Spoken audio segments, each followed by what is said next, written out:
रुशनेस ए जिंदगी, लेखक डेनिश जरीवाला।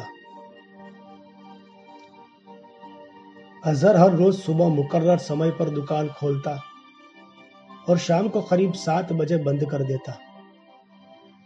यह दुकान अजहर को विरसे में मिली थी।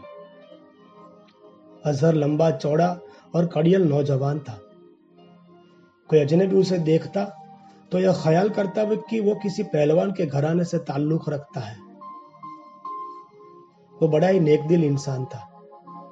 किसी को मुसीबत में देख उसके कदम खुद ब खुद वहां पहुंच जाते। इस 5 वक्त के नमाजी आदमी से किसी की तकलीफ देखी नहीं जाती थी। वो उसकी मदद करने की हर मुकम्मल कोशिश करता। वो मानता कि किसी को तकलीफ में देख अगर आपके हाथ नहीं बढ़ते तो उससे गलीज बात और कोई नहीं। उसकी ये नेक दिली फितरत उसने अपने वालिद से पाई थी।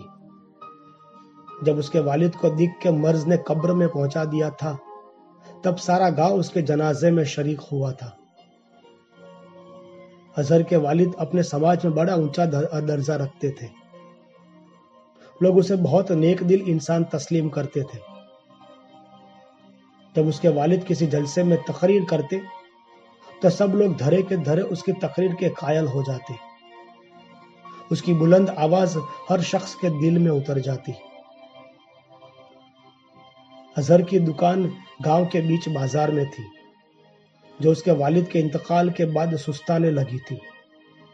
उसकी आमदनी दिन ब दिन कम होती जा रही थी, जिसके जेरे असर उसका हाथ तंग रहता। आहिस्ता आहिस्ता मुफलिसी उसे दबोचने लगी थी। उसके परिवार में 2 लोग थे, उसकी बीवी नगमा और उसका लड़का नासिर, जो पैदाइशी अपाहिज था।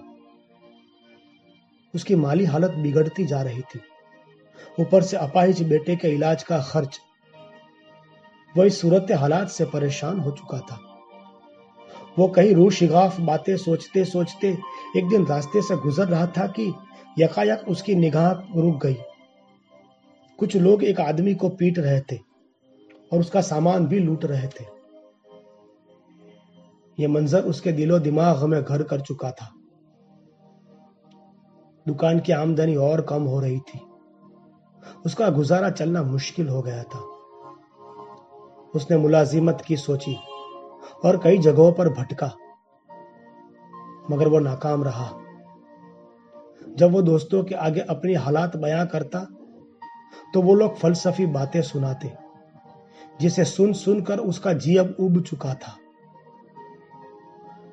अब हर वक्त उसके दिमाग में हौसला शिकन ख्यालात उभरते, जिसके जेरे असर उस रोज का वाकया बार बार उसके नजरों के सामने आता। आखिरकार उसने फैसला कर लिया। अब वो उस काम में गर्क हो चुका था जिसकी उसका जमीर इजाजत नहीं देता। कई रोज गुजर गए। उसके घर की हालत सुधरने लगी थी। घर में हर चीज मयस्सर थी।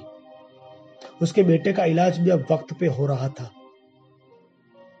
लेकिन होने को कुछ और मंजूर था।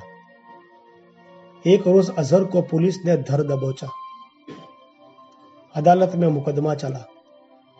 उसे 3 साल बमशक्कत की सजा हो गई। एक रोज जेल में जब नगमा उसे मिलने आई तो उसकी हालत वो देख ना सका।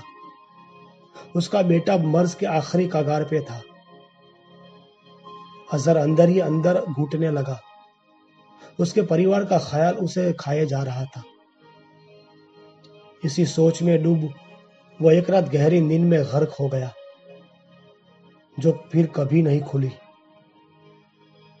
लोग अजहर को सुपुर्द खाक कर रहे थे।